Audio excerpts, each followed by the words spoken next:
Welcome to healthy food kitchen. நம்ம இன்னைக்கு வந்து மெதுவடை செய்ய போகிறோம்.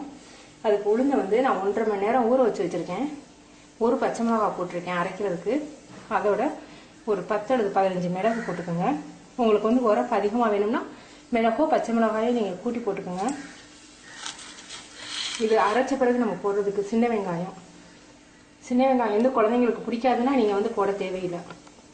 சின்ன வெங்காயம் கொஞ்சம் எங்களுக்கு பிடிக்குங்கிறதுனால சின்ன வெங்காயம் நறுக்கி வச்சுருக்கேன் நைஸாக. கருவேப்பிலை, மல்லித்தலை. இது வந்து ரவை 1 கப் நான் எடுத்திருக்கேன். உளுந்து 1 கப்புக்கு 3 ஸ்பூன் ரவை எடுத்திருக்கேன். ரவை எதுக்காக போடுறோம்னா நல்லா மொறுமொறுன்னு இருக்கும், நல்லா கிறிஸ்பியாக இருக்கும் வடை. அதுக்காக ரவை போடுறோம். உப்பு தேவையான அளவுக்கு போட்டுக்கோங்க. ஆரம்பத்தில் உளுந்து ஆட்டும் போதே நீங்கள் போட வேணாம். ஒரு 75% நீங்கள் ஆட்டி முடித்த பிறகு உப்பை போட்டு அப்புறம் நீங்கள் ஆட்டுங்க. ஆரம்பத்திலே போட்டிங்கன்னா உளுந்து நல்லா முதுன்னு மேடை எழும்பி வராது. கணிசமாக அந்த மாவோடைய அளவு இருக்காது. அதனால தான் கடைசியாக அள்ள போடுறதுக்கு ஒரு 10 நிமிஷம் முன்னாடி உப்பை போடணும். மாவு எப்படி ஆட்டியிருக்கேன்னு பாருங்கள். இந்த அளவு கெட்டியாக இருக்கணும். இப்படி உருட்டினீங்கன்னா ஈரக்கையோட தொட்டு பார்த்தீங்கன்னா அப்படி கையில் ஒட்டாமல் அப்படி வெண்ணெய் மாதிரி வரும். இந்த அளவுக்கு இருக்கணும். இதில் வந்து மாவை டேஸ்ட் பண்ணி பார்த்தீங்கன்னா நம்ம போட்டிருக்க உப்பு போதுமானு தெரியும். பத்தலைன்னா கொஞ்சம் போட்டுக்கோங்க. நான் போட்டது கொஞ்சம் பத்தலை, அதனால கொஞ்சமாக போட்டுக்கிறேன்.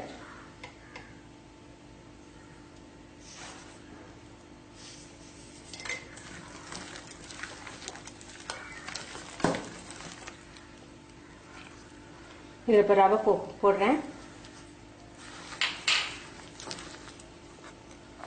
வெங்காயத்தை வந்து நைஸாக நறுக்கிக்கணும். நறுக்கி பெசரி விட்டாத்தான் இந்த மாதிரி உதிரி உதிரியாக வரும். நீங்கள் அப்படி நறுக்கினபடி போட்டிங்கன்னா கட்டி கட்டியாக இருக்கும். அந்த ஒரு இடத்துல மட்டும் வெங்காயம் கட்டி கட்டியாக இருக்கும். நான் சொன்ன அளவு வந்து ஒரு கப்புக்கு 12 வடைங்கிறது ஹோட்டல் வடை மாதிரி 12 வடை வரும். கிரைண்டரில் போட்டால் தான் இந்த அளவு கரெக்டான 12 வடை வரும். மிக்சியில் போட்டிங்கன்னா இந்த மாதிரி மாவு வந்து இப்படி நல்லா வெண்ணெய் மாதிரி இருக்காது, கொஞ்சம் ஹார்டாக இருக்கும். கொஞ்சம் கிரைண்டர் வடையை காட்டிலும் மிக்சியில் போடுற வடை வந்து மிக்சியில் அரைக்கிறது வந்து கொஞ்சம் ஹார்டாக இருக்கும். நீங்கள் ரெண்டுலேயும் ஒவ்வொரு தடவை போட்டு பாருங்கள், உங்களுக்கு டிஃப்ரென்ஸ் தெரியும். இப்போ மாவு ரெடி ஆயிடுச்சு, நம்ம வடை போடலாம். இந்த மாதிரி ஒரு பாத்திரத்தில் தண்ணி வச்சுக்கோங்க. கையை ஈரம் பண்ணிக்கினா தான் உங்களுக்கு வந்து மாவு இப்படி ஒட்டாமல் வரும். பிளாஸ்டிக் பேப்பர் அல்லது வாழை இலை அதில் வந்து இந்த மாதிரி வச்சு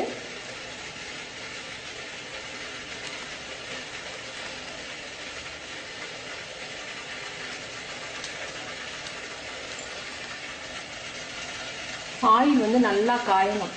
நல்லா காயாட்டி இது என்ன ஆகும், வடை வந்து ஒட்டிக்கின்றோம். பாத்திரத்தில் ஒட்டிக்கின்றுச்சுன்னா ஒவ்வொரு தடவையும் நீங்கள் வந்து அதை குத்தி விட்டு எடுக்கணும்.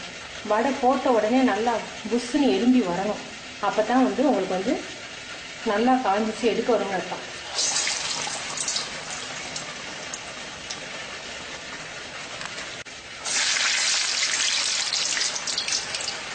எண்ணெய் முதல் தடவை மட்டும் நல்லா காஞ்ச பிறகு போடுங்க. அதுக்கப்புறம் எண்ணெயை குறைச்சிக்கோங்க, சிம்மில் வச்சுக்கோங்க. ஏன்னா ரொம்ப எண்ணெய் காஞ்சிச்சுன்னா வெளியில் நல்லா வெந்திருக்கும், உள்ள மாவாக இருக்கும்.